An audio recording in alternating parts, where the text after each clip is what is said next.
Hello everyone, কি অবস্থা সবার? সকাল সকাল আমরা কুয়াকাটা পৌঁছে হোটেলে চেক ইন করে একটু রেস্ট নিয়ে তারপর দুপুরের আগ দিয়ে বের হয়ে গেলাম কুয়াকাটা ঘুরে দেখার উদ্দেশ্যে। যেহেতু অনেকটা টায়ার্ড ছিলাম, তাই রেস্টটা আসলে খুব বেশি দরকার ছিল। কুয়াকাটা ঘুরে দেখার অনেকগুলো জায়গা আছে, তবে আমরা ভাবলাম হোটেলের সাথেই যেহেতু সি বিচ, এই সি বিচটাতেই আগে গিয়ে একটু ঘুরে আসি। তাছাড়া অনেক বেশি ক্ষুধার্ত ছিলাম, সো ভাবলাম 0 পয়েন্টের এখানে কোনো একটা হোটেল থেকে খাবারও খেয়ে নেই, সেই সঙ্গে সি বিচটাও ঘুরে দেখি, তারপর অন্যান্য জায়গাগুলোতে যাওয়া যাবে। আমরা যেই হোটেলটায় খেতে বসেছিলাম, এই হোটেলটা থেকে একদম বসে বসে খাচ্ছিলাম আর সি বিচটা দেখছিলাম, কারণ একদম সি বিচের এই সাইডটায় খোলা ছিল হোটেলের মুখটা। খাবারে অর্ডার করেছিলাম সামুদ্রিক মাছ ভুনা, ভর্তা, ডাল, সবজি আর অনেক কিছু। তো ভাতটা আসলে খুব বেশি ভালো লাগেনি, কারণ চালগুলো অনেক বেশি মোটা মোটা ছিল, সো ভাতগুলো খেতে কষ্ট হচ্ছিল।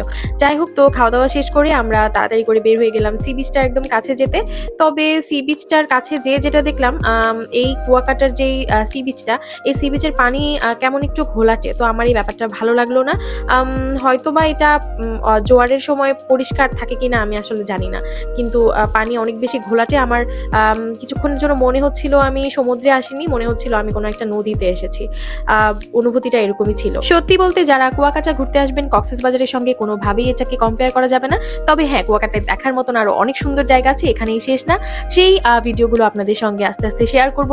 সবাই অনেক ভালো থাকবেন। আমার আজকের এই ভিডিওটা কেমন লাগলো অবশ্যই কমেন্ট করে জানাবেন। সুন্দর সুন্দর সব ভিডিওগুলো দেখার জন্য অবশ্যই follow mom and Nuha's blog.